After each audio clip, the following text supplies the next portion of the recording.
ولتكن منكم أمة يدعون إلى الخير ويأمرون بالمعروف وينهون عن المنكر وأولئك هم المفلحون. Assalamualaikum warahmatullahi wabarakatuh. Alhamdulillahilladzi arsala rasulahu bil huda wa dinil haqq liyudhhirahu 'alad dini kullih wa kafa billahi syahida. Asyhadu an la ilaha illallah wahdahu la syarikalah la na'budu illa iyyah wa asyhadu anna sayyidana wa nabiyyana Muhammadan abduhu wa rasuluh la nabiyya ba'dah. Allahumma salli ala rasulillah wa ala alihi wa sahbihi wa mawalah. La hawla wa la quwata illa billah. Amma ba'd. Ma'asyiral muslimin rahimakumullah. Bapak-bapak, ibu-ibu, saudara-saudara, segenap jemaah salat zuhur Masjid Raya Mujahidin yang dimuliakan Allah. Begitu pula segenap pendengar Radio Mujahidin FM dimanapun berada yang berbahagia. Mari kita sama-sama bersyukur kehadiran Allah untuk mengawali kajian zuhur pada hari ini dengan sama-sama mengucapkan hamdalah atas segala limpahan rahmat dan nikmatnya kepada kita sehingga kita dapat hadir di masjid kebanggaan kita Mujahidin ini. Salawat dan salam mari kita hadiahkan kepada junjungan kita Nabi Muhammad sallallahu alaihi wasallam, juga kepada seluruh keluarga beliau, seluruh sahabat beliau, dan moga-moga dicurahkan kepada kita semua umat beliau. Amin ya rabbal alamin. Hadirin hadirat yang berbahagia,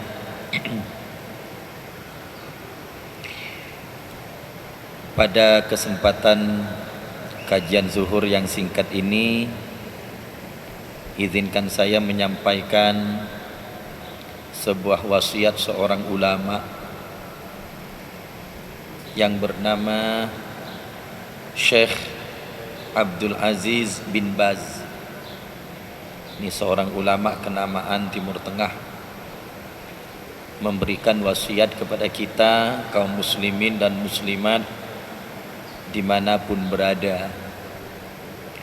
Wasiatnya adalah untuk tidak meninggalkan 3 buah doa yang kita baca pada saat kita sujud, utamanya di sujud yang terakhir. Ini wasiat dari seorang ulama meminta kepada kita jangan sampai lupa 3 doa ini dibaca pada saat sujud terakhir. Kalau di semua sujud mungkin terlalu panjang sujud kita, makanya kita milih di sujud terakhir saja. Mengapa di sujud yang kita pilih, tidak di tempat-tempat lain, tidak pada saat berdiri, tidak pada saat ruku, i'tidal, duduk di antara 2 sujud, atau di tahiyat? Mengapa kita pilih di sujud? Atau wasiat ulama ini menyuruh kita membacanya di sujud? Karena sedekat-dekatnya hubungan kita, seorang hamba dengan Kholiknya yaitu Allah adalah pada saat kita sujud. aqrabu ma yakunul 'abdu mir rabbih wa huwa sajidun fa aktsirud du'a. Itu hadis diriwayatkan oleh Imam Muslim. Sedekat-dekatnya seorang hamba dengan Tuhannya yaitu pada saat dia sujud. Fa aktsirud du'a, maka perbanyaklah doa. Jadi pada saat sujud itu kita diminta banyak berdoa. Mengapa? Saat sujud itulah hubungan kita, ya, seorang abid dengan Allah sang ma'bud itu paling dekat. Tidak ada yang lebih dekat dari itu. Ini kata Nabi sendiri. Jadi kalau kita ingin mendekatkan atau mengakrabkan hubungan kita dengan Allah sang Khalik kita, maka pada saat sujud itulah. Makanya Bapak dan Ibu jangan heran kalau Nabi itu melakukan sujud itu begitu panjang. Begitu panjang. Nah, saking panjangnya hampir-hampir menyamai ketika beliau berdiri. Bayangkan itu Pak, berdiri ketika sholat itu kan sangat panjang. Kalau surah yang dibaca itu panjang, Nabi rukuknya, sujudnya itu mirip dengan berdirinya. Itu luar biasa. Padahal kan kalau kita membaca tasbih yang normal saja itu kan tidak panjang. Subhana rabbiyal azim misalnya 3 kali, tidak panjang. Sama dengan sujud tidak panjang. Subhana rabbiyal a'la 3 kali, tidak panjang. Tapi karena diselipkan di dalamnya doa, maka menjadi panjang dia. Dan itu diperintah oleh Nabi. Fa'aktsirud du'a, perbanyak doa. Nah, jadi doa apa saja, ya, doa apa saja. Suruh banyak-banyak berdoa di situ. Karena hubungan kita dengan Allah akrab, paling dekat. Itu. Kalau sudah dilukiskan begitu, Pak, maknanya adalah sangat besar kemungkinannya apa yang kita doakan, apa yang kita minta kepada Allah itu didengar oleh Allah. Nah, itu. Karena dekatnya hubungan kita. Memang Allah itu maha mendengar, Pak. Jangankan yang kita lahirkan lewat suara, yang kita sembunyikan di dalam lubuk hati kita yang paling dalam pun Allah tahu. Wa in tubdu ma fi anfusikum aw tukhfuhu yuhasibukum bihillah. Yang dilahirkan, yang disembunyikan, oh semuanya itu diketahui oleh Allah dan akan dihitung oleh Allah. Nah, termasuk doa. Itu. Ini mengapa dibaca di dalam sujud. Nah, sekarang ulama, ini ulama yang menyuruh kita. Kalau bukan kepada ulama, kepada siapa kita belajar? Dan kepada siapa kita mengikuti? Ulama itu adalah pewaris sah Nabi kita. Al ulama warasatul anbiya. Ulama itu pewarisnya Nabi. Makanya jangan heran kalau kemudian ada ulama dilecehkan, ada ulama direndahkan martabatnya, bahkan dizalimi. Ini ramai-ramai orang melakukan pembelaan. Mengapa? Membela ulama hakikatnya membela Nabi. Mengapa? Karena ulama itulah penerus Nabi. Ya. Ulama itulah yang meneruskan dakwahnya Nabi. Tanpa ulama, siapa yang akan mendakwahkan Islam ini? Ya. Berkat tangan-tangan ulama lah Islam ini menjadi nyebar kemana-mana. Makanya wajar, ya, jika ada ulama dihina, orang ramai-ramai melakukan pembelaan. Karena itu kebanggaan kita, ya, kepada ulama kita mengikuti jejak. Nah, kita belajar kepada beliau-beliau itu, baik belajar secara langsung maupun tidak langsung melalui kitabnya, melalui karya-karyanya. Nah, kita belajar kepada mereka. Oleh karena itu, ya, kita ikuti ya, apa yang dinasihatkan, apa yang diwasiatkan oleh ulama. Termasuk ini. Ini Syekh Abdul Aziz bin Baz mewasiatkan kepada kita untuk membaca. Mudah-mudahan 3 doa ini walaupun sekilas saya sampaikan nanti, salah satunya ada yang nyantol, ada yang diingat. Alhamdulillah kalau 3-3-nya. Ini doa sudah familiar, sudah terbiasa, hanya mungkin kita tidak membacanya selama ini. Yang pertama adalah Allahumma inni as'aluka husnal khatimah. Ini kan biasa Pak kita dengar doa ini. Allahumma inni as'aluka husnal khatimah.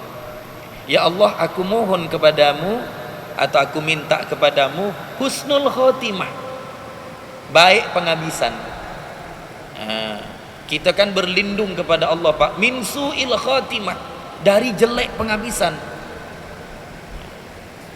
Tidak ada yang kita dambakan di dunia ini Pak, kecuali di penghujung hayat kita itu dalam keadaan baik, dalam keadaan husnul khotimah. Itu yang kita minta. Siapa yang menjamin bahwa kita itu husnul khotimah? Tidak ada ya. Ulama sekalipun, abid sekalipun, tidak ada yang menjamin yang bersangkutan husnul khotimah. Tidak ada. Makanya kita minta kepada Allah.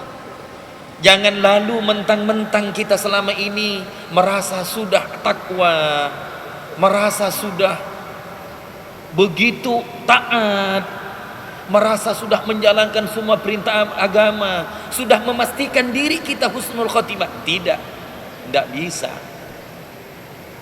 Apakah husnul khotimah atau su'ul khotimah, itu hak prerogatif Allah semuanya. Makanya kita minta, jangan sampai di ujung hayat kita dalam keadaan su'ul khotimah. Itu tidak bisa Pak. Kita pastikan saya pasti husnul khotimah, nggak bisa. Nggak bisa. Kita mau mati seperti apa? Penyebab kematian kita apa? Di mana kita mati? Tidak ada yang tahu. Kondisi kita mati seperti apa? Husnul khotimah atau su'ul khotimah, nggak ada yang tahu.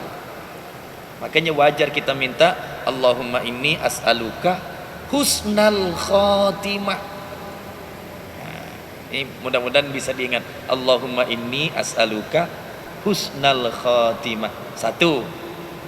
Yang kedua, Allahumma rizqni taubatan nasuha qoblal maut. Ya Allah, karuniai hamba taubat nasuha sebelum mati. Itu yang kita minta. Taubat nasuha itu taubat yang sungguh-sungguh, taubat yang membawa kita tidak melakukan lagi maksiat, mungkarat, dosa kepada Allah. Selama kita mengulangi dosa yang kita lakukan, belum nasuha kita Pak. Taubat kita hanya taubat reguler saja, taubat harian saja.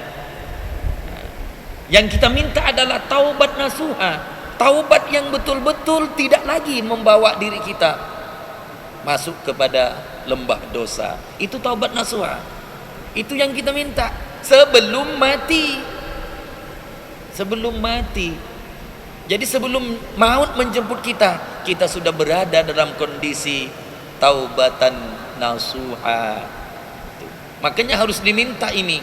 Sama dengan yang pertama, tidak ada jaminan Pak. Di ujung kita sudah taubat nasuha atau belum? Tidak ada jaminan. Makanya yang ini kita minta juga. Jangan sampai tobat kita tobat sambal. Apa maksudnya tobat sambal Pak? Cuma pedas sebentar. Seperti makan sambal, pedas sebentar, nanti hilang pedasnya. Atau maaf dalam bahasa Melayunya Pak, minta maaf ini, angat-angat tai ayam. Angatnya sebentar, tak lama sejuk lagi. Taubat kita mungkin selama ini seperti itu. Ada kalanya kita taubat sungguh-sungguh, tapi tidak begitu lama kita lakukan lagi dosa itu. Itu namanya angat-angat tai ayam, taubat sambal. Yang kita minta tidak seperti itu. Yang kita minta taubatun nasuha, taubat yang sungguh-sungguh. Ini mesti kita minta, di samping ada upaya untuk itu. Yang terakhir, Allahumma ya muqallibal qulub tsabbit qalbi ala dinik. Ya Allah, wahai yang membolak-balikkan hati, kuatkan hatiku ya, ala dinik, atas agamamu. Jadi kita minta ditetapkan hati kita dalam agama Allah, yaitu agama Islam, sebelum kita mati. Sebab sekali lagi sama dengan yang pertama dengan yang kedua di atas, Pak. Tidak ada yang bisa menggaransi apakah kita mati muslim atau kafir, tidak ada, Pak. Makanya Allah mewanti-wanti kita, wala tamutunna illa wa antum muslimun. Jangan engkau mati kecuali kamu dalam keadaan muslim. Ini kan peringatan Allah. Artinya apa? Begitu banyak orang yang ketika sehat, ketika hidup dalam keadaan muslim, tapi begitu ajal menjelang, berubah hatinya, berbalik hatinya, menjadi ingkar kepada Allah. Kata Nabi, ya, nanti akan ada satu masa, ya, ketika pagi orang muslim Islam, sore sudah kafir.